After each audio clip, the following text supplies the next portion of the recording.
السلام علیکم ورحمۃ اللہ۔ کیا آپ چاہتے ہیں کہ آپ کا رزق بڑھے، آپ کے گھر میں سکون اور خوشحالی آئے؟ تو یہ ویڈیو ضرور آخر تک دیکھیں، کیونکہ اللہ کے محبوب عمل کا ذکر ہو رہا ہے۔ رسول اللہ صلی اللہ علیہ وسلم نے فرمایا، کھانا کھلاؤ، سلام پھیلاؤ، صلہ رحمی کرو اور رات کے وقت نماز پڑھو تو جنت میں سلامتی سے داخل ہو جاؤ گے۔ اب جانتے ہیں، کھلانا صرف غریبوں کو نہیں، اپنے رشتہ داروں، بچوں، محلے والوں، احاطہ کے پرندوں کو کھلانا بھی رزق کا دروازہ کھولتا ہے۔ ایک بار حضرت عبداللہ بن عمر رضی اللہ عنہ کے گھر گوشت پک رہا تھا، اتنے میں ایک مسکین دروازے پر آیا۔ آپ نے فرمایا، یہ گوشت اس مسکین کو دے دو۔ گھر والوں نے کہا، اب کے بچے بھی تو گوشت کا انتظار کر رہے ہیں۔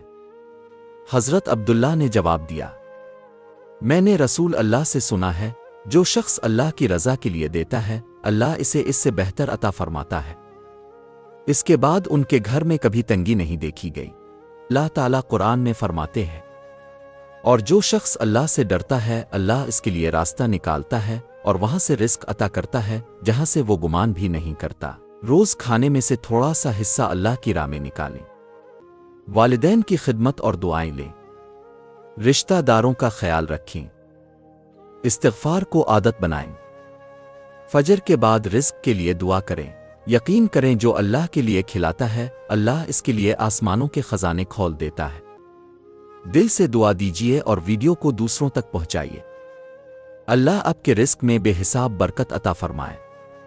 آمین۔